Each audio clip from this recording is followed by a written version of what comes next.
Former President Bill Clinton addressed the nation at the 2016 Democratic Convention. What are the 7 key lessons that all public speakers can learn from his address?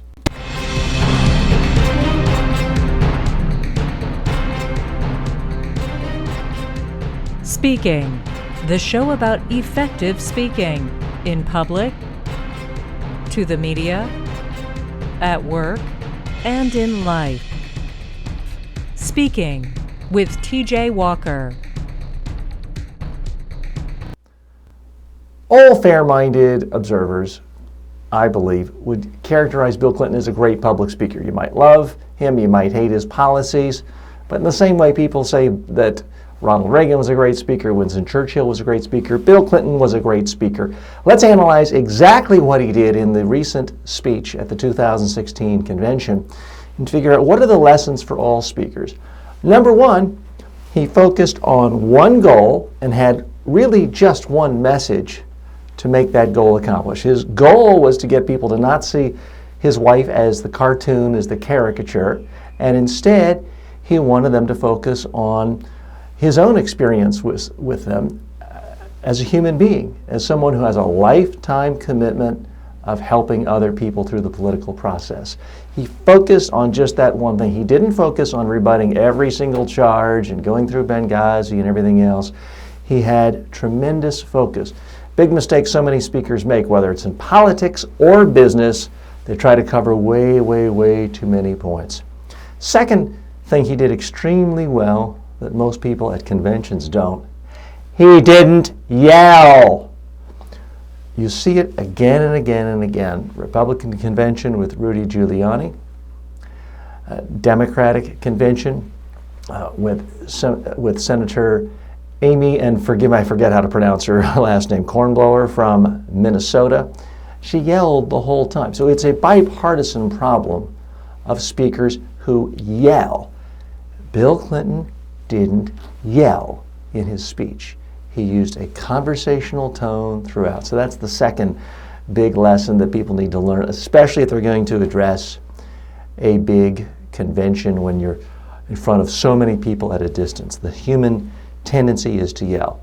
Third big thing he did well, he opened with a story. It wasn't, Madam Chairwoman, my fellow delegates, blah, blah, blah. It wasn't this pomp and circumstance and boring opening that so many people feel the need to do. He just said, it was the spring of 1971 and I met a girl. It was different, it was interesting, you could visualize it. And that's something you can do for any, I don't care if it's a speech to the board of directors on finance. If you start with a story, it pulls people in, it's more engaging, it's more interesting.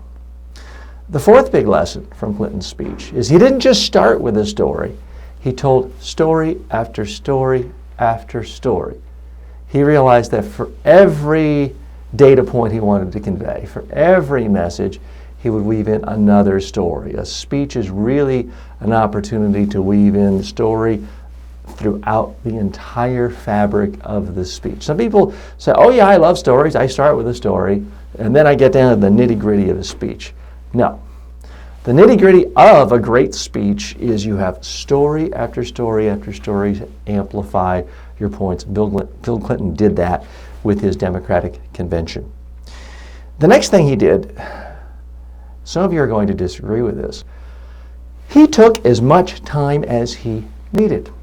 Conventional wisdom is that, oh, shorter speeches are always better, don't go on, don't go too long. No, he took a long time. He took about an hour. But guess what? People listened, people watched, and it was a huge, huge audience. The ratings were fantastic.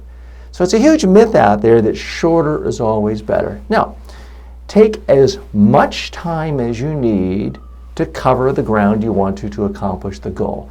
He really wanted to spend a lot of time helping people understand from his perspective what Hillary was like, her whole life, his whole life, or at least for the last 45 years.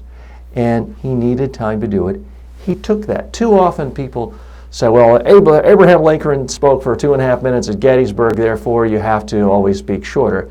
Of course, they always forget that Abraham Lincoln would often speak for 90 minutes, 2 hours at the Lincoln-Douglas debates and other places too. So it's about figuring out what your goal is and using as much time as you need. Big, big lesson. So that's the fifth takeaway. The sixth thing that he did well is you've got to be flexible. People think of Bill Clinton, they think of someone who's the policy wonk, who's going to go really into detail about so many different policies.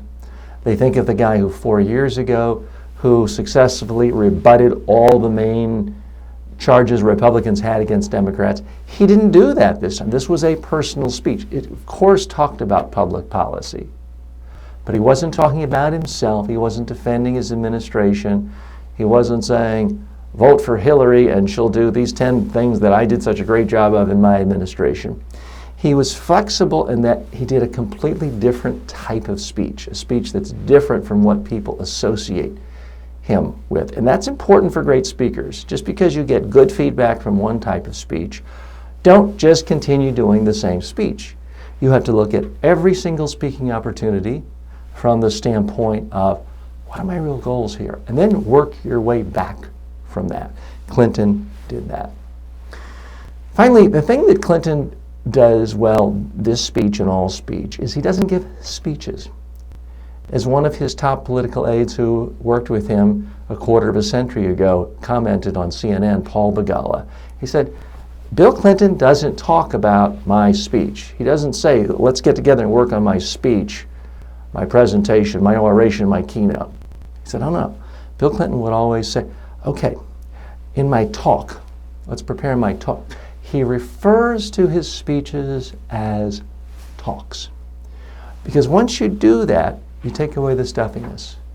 You tend to yell a lot less because you're just talking to someone. Now, Bill Clinton is a great speaker, but guess what? All 7 of those things that were such strengths of his, anybody can do it, including you. I'm TJ Walker. Thanks for joining me. As always, may all of your presentations in life be a huge success. Speaking with TJ Walker is the #1 rated daily streaming TV and radio show devoted to all aspects of speaking and communication. If you received value from this show, then please subscribe to it at MediaTrainingWorldwide.com. Please review the show, leave comments, and share it with your friends and colleagues today.